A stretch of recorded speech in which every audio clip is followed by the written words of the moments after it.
So a question I get asked a lot is how you assess progress on with one set to failure training or this style of high intensity training. And it's pretty simple, really. So what most people think,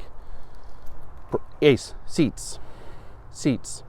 What most people think progressive overload is just arbitrarily adding weight over a predetermined period of time to give the muscles a different look and a different stress. While this may work, the reason it works is because you probably didn't choose a significant load in the beginning or even stress the muscles because you weren't training to failure. So what most people notice is that when you're not training to failure, using lighter loads is less intense. Therefore, it stimulates less of a response.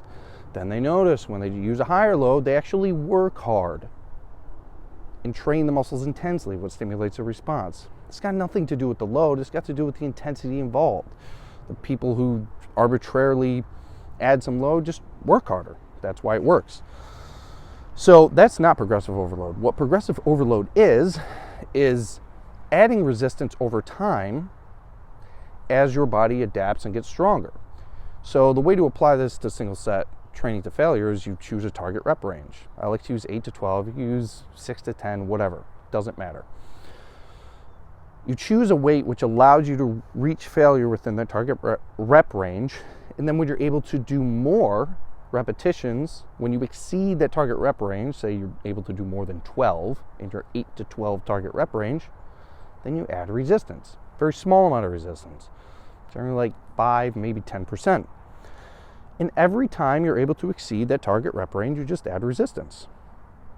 Progressive overload. And the reason you want to add resistance over time is not because it places a heavier demand on your muscle. Training to failure produces enough intensity which stimulates your muscle.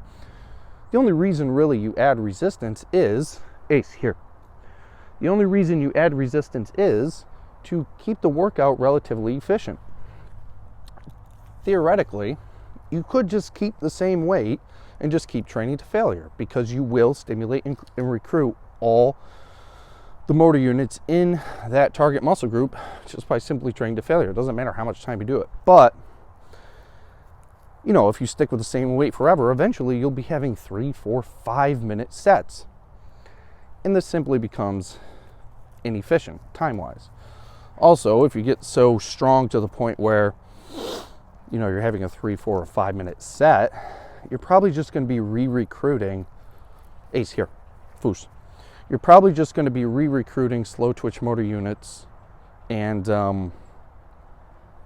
not engaging the fast twitch motor units and pretty much just not stimulating the muscles to respond at all whatsoever.